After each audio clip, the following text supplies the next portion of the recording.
for the tech difficulties. We are here with TeamKill versus ALG. We are on Subway, banned down to this map. And I mean, Radar, what are your thoughts with our first objective in the north? It's a horrible one to open with. Aimless Gaming are going to be aware of that. It's one of the hardest objectives.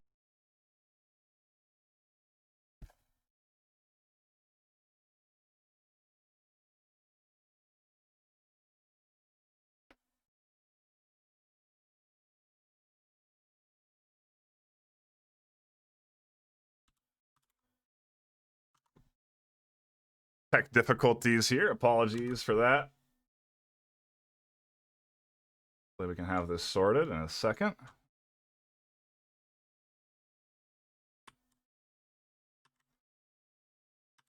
Hopefully we can have this sorted in a second.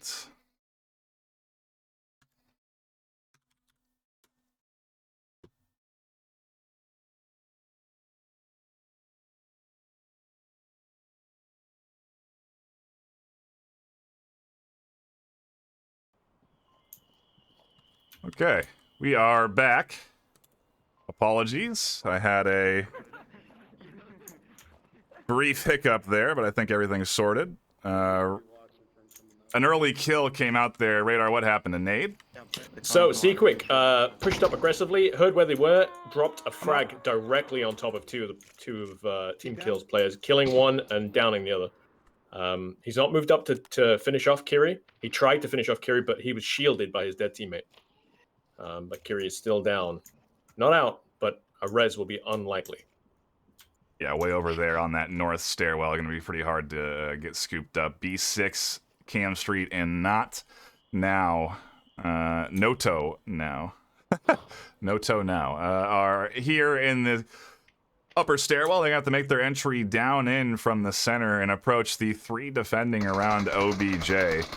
Kiri putting out some, causing Seaquick, I guess, to put shots up there, but he is down. Yeah, he just can't get that shot on him. He just keeps shooting the wrong dead body, I guess. So importantly, John CZ is very good on CQB maps. He's actually great on all kinds of maps. But that's a big pickup from TeamKill to have taken down John CZ in the overpass. You can see that southwise, there is no defense south. Now, ALG's, Aimless Gaming's defense lineup here is very north heavy. Once you set a north heavy defense, as you can see, there's no cover from the south. There is zero cover. It's just an alleyway to the south, basically. So this gives TeamKill a great opportunity to push heavy south and basically surround that objective and aggressively push in. Now, unless Aimless Gaming come in with a flank, it's going to be very hard for them to hold this. Yeah, the center approach is just so hard. Unless they, I mean, honestly, you could get out a couple of good flashes down here onto Nardu and Fume. And it would cause a little bit of panic. Soda would have to crash downstairs. There could be an opportunity there for TeamKill to make some action happen. But comms from Cam Street, the mic pop coming out. Now they know there's at least one here that's going to be making their entry in from the front. Do they know that it's three deep, though? I don't think that they can't possibly. They can't assume they've got one kill. They've got one kill. TeamKill have got one kill. They can't assume that the entire enemy team is in the north. But I mean, you've got Cam Street here. He at this point, if you've not been killed on your transition, then maybe that's all you need to know. But you don't know what's happened in overpass. You don't know there's 4 enemies left. Although Kiri might have been able to call out. They were taking down Cam Street, picking up AGL Fume. And it goes to 3 versus 3. TeamKill doing good to contest the first objective, making this round 1 interesting.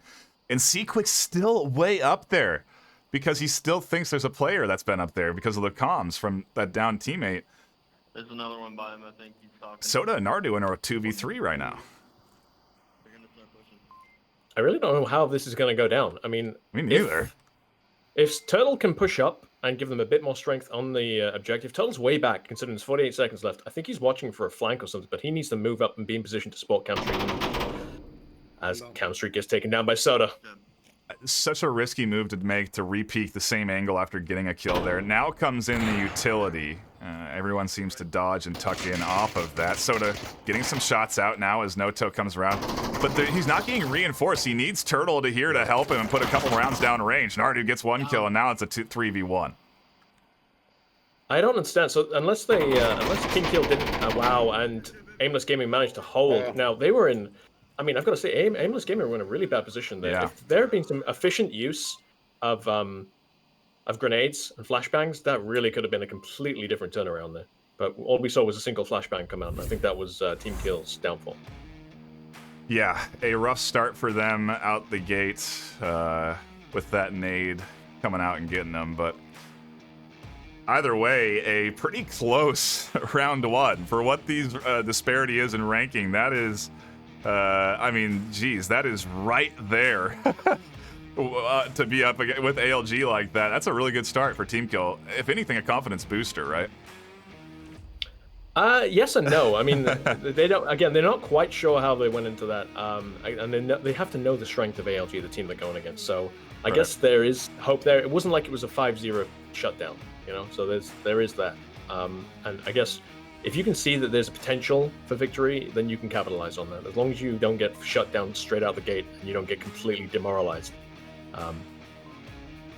And it was a great grenade from Sequick that took out 2 of TeamKill's players straight away. Now, you could put that down to luck or you could put it down to skill, but it depends on how they choose to interpret that grenade. If they just see that, hey, grenade happens, that really changed the entire north push for us and allowed them to focus the defense, then maybe they can walk with their head still held high and think they still have, well, and hope they still have a chance, and assume they still have a chance. Right. And I think they do. I do too. It's not looking too bad for him out the gate there. Granted, ALG able to take that one, and now really the question becomes: is the likes of TeamKill going to be able to stave off this ALG push here as we go into round 2? Again, I mean, it's one of the hardest objectives to hold. I've got faith. I've got faith they can do it.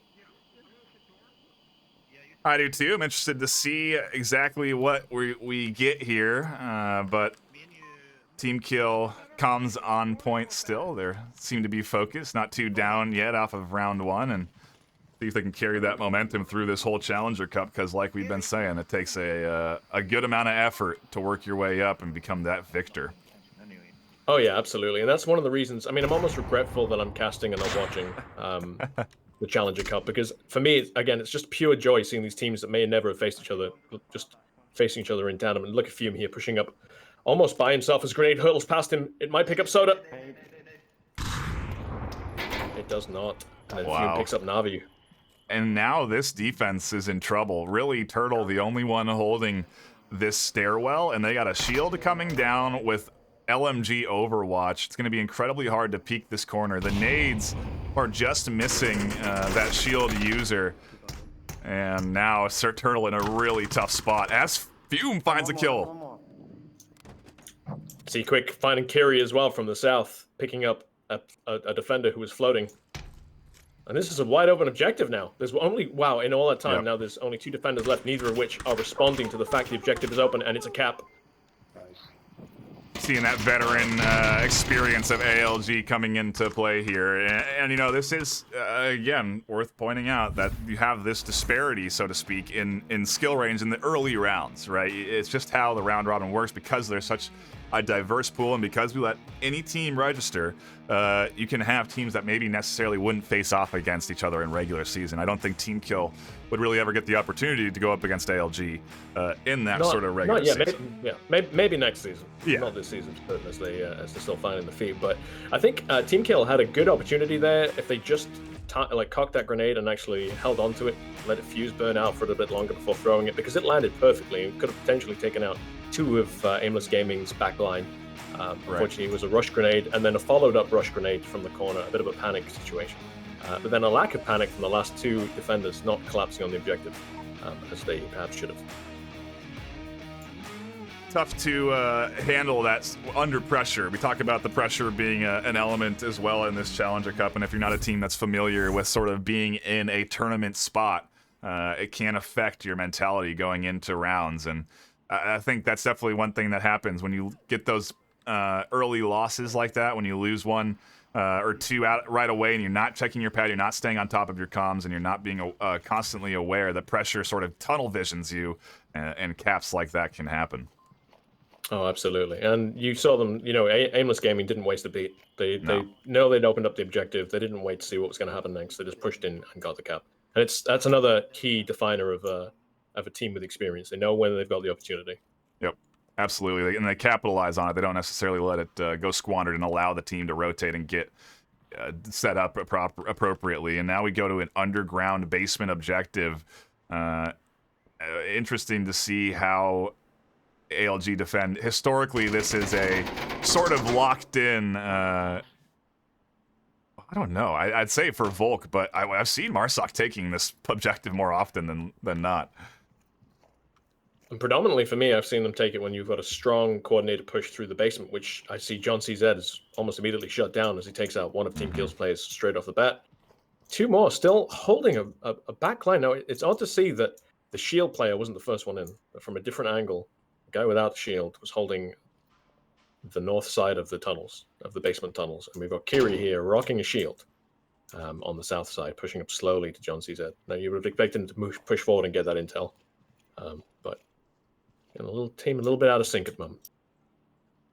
I heard something. Yeah, not again, when it comes into that pressure moment, it's sometimes hard to play how you normally do, to play loose and to have those comms be on point. Ooh, there's a quick peek from John. Kiri taking some shots, giving away position there, and oh no, that was actually Cam Street up top who does find the kill. Yeah, it's just a down. Oh no, Kiri. Grenades Kiri? Oh no, John CZ. No, dude, picking up Soda straight away. So a great initial pickup by Cam Street. Kiri's own grenade takes him out. John CZ's not able to push up and get him though, and not now. Gets the trade, another kill coming up top for C-Quick. Suddenly it's all up to Cam Street, who does get the shots off and finds But again, one. just another down. Wow, this just downs and downs and downs, unfortunately, for TeamKill at the moment. He needs to look at his tablet, appreciate the situation. He's got two teammates he could res if he falls back. It's always a hard call to make. You don't know what the situation is down there. You don't know whether you can fall back safely. You don't know if there's someone guarding those bodies. But in this case, when you see two down teammates... There it is. Confirm comes in, and yeah, the res really... easy to get, honestly. He can drop back, go into those back stairs, and be right on top of Kiri and Noto now in no time. Interesting that they're not calling out for the reses either, and that Cam Street has just checked his pad. He knows. Yeah. He's seeing the icons that they're resable. This could turn the entire map around. If he fell back and got his two reses, this would potentially turn back into TeamKill's favor. As it is, he's going down 1 versus 1 at Fume. He's got that angle locked in. Going to be more ready for the approach out of this street, and especially if no utility is going to come out. Fume is really going to be dialed in. Oh, as I say that, he drops off of the angle, so typical Onward fashion, the moment you stop checking your angle is when the enemy peeks it. We'll see if that's the case.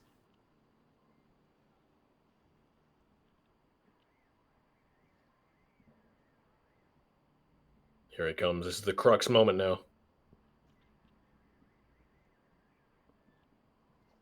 Oh, Cam Street, what are you going to do?